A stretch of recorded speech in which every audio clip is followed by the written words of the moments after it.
حضرت ابو الحسن رحمتullah تعالی علیہ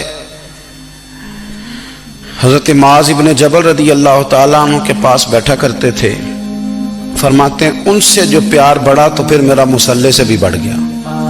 تابعی ہیں. فرماتے ہیں صحابی رسول سے محبت ہوئی تو ذکر سے بھی ہو گئی, پھر درود شریف سے بھی ہو گئی. محبت ان سے بڑھی تو پھر اللہ نے مسجد کا پیار بھی بڑھا دیا. آپ فرماتے ہیں کہ میری ہر وقت طبیعت چاہتی تھی کہ بس اللہ اللہ کروں, بس اللہ اللہ کروں, بس نہ میں ذرا تھوڑی جان چھڑاؤں لوگوں سے, کو 10 منٹ ملے تو میں کچھ 4 نفل پڑھ لوں, میں تھوڑا سا نہ بچوں لوگوں سے, اور مجھے تسبیح ملے تو میں نہ کچھ 400-500 دفعہ استغفار پڑھوں, سبحان اللہ, الحمدللہ, اللہ اکبر, لا حول ولا قوت الا باللہ, میں نہ تسبیحات پڑھوں.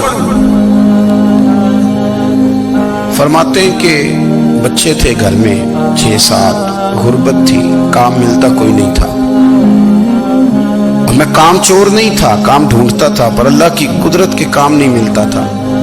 فرماتے ہیں کہ میں نے ایک دن اپنی اہلیہ سے کہا کہ آج میں پھر جاتا ہوں کام ڈھونڈنے. تو میری بیوی بڑی فرما بردار تھی, پر اس دن نہ غربت کے ہاتھوں تنگ آ کے کہنے لگی, آج نانا کوئی تو چیز لے کے آیا, تو مجھ سے بچوں کی بھوک نہیں دیکھی جاتی. یہ سب روگاں دا روگ محمد جس دا نام غریبی, کنڈ بلا کے لنگ جاندے نہیں دوست یار قریبی.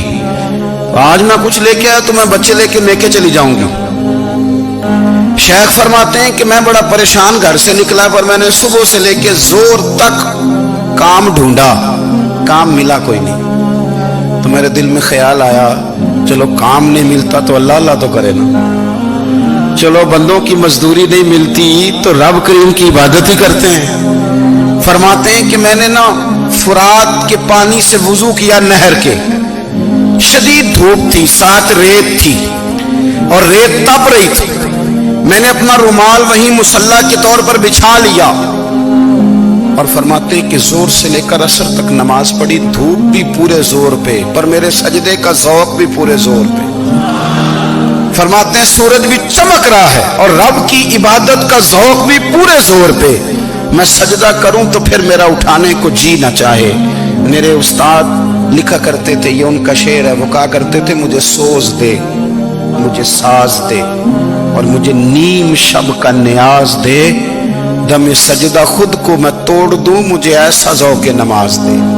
اور میں تیری بہار کا پھول ہوں, میں کھلا بھی ہوں تو تیرے لیے, مجھے میری شاخ سے توڑ لے, مجھے اپنی زلف کا ناز دے. بھائی فرماتے ہیں کہ عصر تک میں نے نفل پڑھے, دل ڈھلنے لگا, عصر کی نماز پڑھی اور میں وہاں سے چلا. اب میں جب نکلنے لگا تو دل میں خیال آیا کہ چھوٹی چھوٹی دیواریں ہیں گھر کی, بغیر کچھ لیے جاؤں گا تو بیوی دور سے دیکھے گی تو شور کرے گی کہ پھر خالی ہاتھ آ گیا ہے. کہتے میں نے اپنی اسی رومال میں جس میں میں نے نماز پڑھی تھی نا, رومال میں کی عقید پنجابی جسافہ کہتے ہیں, اسی میں نا میں نے کچھ ریت بھر لی کہ وہ دور سے دیکھے گی تو سمجھے گی کچھ لے کے آیا ہے, چلو جا کے اسے بتا دوں گا کہ آج پھر مزدوری نہیں ملی. کہتے ہیں وہ ریت لے کر جب میں گھر میں گیا تو پہلے بیوی دروازے پہ کھڑی ہوتی تھی, پوچھتی تھی خالی ہاتھ آ گئے ہو, آج میں نے دیکھا تو ہے ہی کوئی نہیں. فرماتے میں اندر داخل ہوا, سلام لیے, کونے میں میں نے وہ رومال رکھ دیا اور میں نے آواز دی کہ بھلی مانس کہاں ہو؟ تو وہ کہنے لگی آپ منہ ہاتھ دھو لیں, میں روٹی لے کے آئی. میں نے کہا روٹی کہاں سے آ گئی, یہاں تو کئی دنوں کے فاقے, تو کئی دنوں کی غربت ہے, یہاں تو اس گھر میں تو فقیری ہے. فرماتے ہیں کہ وہ روٹی لے کے آئی اور اس وقت کی جو موجودہ نعمتیں تھیں, سمجھ لیں سلاد, اچار, ہر چیز ساتھ لائی. میں نے کہا کہ بچے کہاں گئے؟ کہنے لگی وہ کھانا کھا کے کھیلنے گئے, آپ کھانا کھا لیں آ جاتے. کھانا اس نے چن دیا. میں نے حیرت انگیز لہجے میں ساری نعمتیں اپنے دسترخوان پہ دیکھ کر کے بیوی سے پوچھا یہ کہاں سے آیا کھانا, بچوں کو تو نے کہاں سے کھانا کھلایا, یہ سارا کچھ کیسا ہے؟ کہنے لگی پتہ نہیں آج آپ کس کریم کی مزدوری کرنے چلے گئے تھے, پتہ نہیں کس کریم کی, میرے گھر میں تو اتنی نعمتیں آئی ہیں کہ مجھ سے سنبھالی نہیں جا رہی, اتنا اناج ہے, اتنا گندم ہے, کس کریم کے دروازے آج چلے گئے تھے؟ یہ کہتے کہتے وہ اٹھی اور اٹھ کر کے کہنے لگی پہلے بڑا کچھ آیا تھا, اب کیا لے آئے ہو؟ اور جا کر کے نا اس نے وہ ریت والا رومال کھولا, کہنے لگے میں تو لے کے آیا تھا ریت, تو میرے رب نے اسے بھی سونے اور ہیرے بنا دیا تھا. جب آپ کی توجہ اللہ کی جانب, میرے نبی پاک صلی اللہ تعالی علیہ وسلم نے فرمایا ہر چیز اپنے رب سے مانگ, ہر چیز مانگ, ہر چیز مانگ. یا رسول اللہ کیا کچھ؟ میرے محبوب نے فرمایا تیرے گھر میں نمک بھی ختم ہو جائے تو وہ بھی اپنے رب سے مانگا کر. تو مانگنا, وہ تجھے دے گا, تو اس کی بارگاہ میں کشکول طلب دراز تو کرنا. اور ترمذی شریف میں عجیب لفظ ہے, رسول کائنات نے فرمایا, رب کریم فرماتا ہے جب میرا بندہ ہاتھ اٹھاتا ہے نا تو مجھے حیا آتی ہے کہ میں خالی کیسے لوٹا دوں اس کے.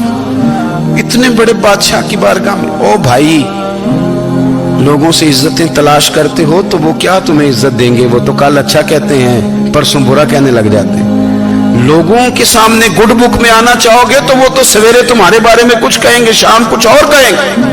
اپنی روحانی زندگی آباد کریں, اپنے مسلح کو وقت دیں, اور دنیا سے چھپ کر اس موبائل کو بند کر کے اور اپنے آپ سے بھی چھپ کے اور تنہا ہو کے چھپا کے سارا کچھ اپنے آنسو اپنے رب کی بارگاہ میں پیش کریں, اس کے حضور حاضری دیں.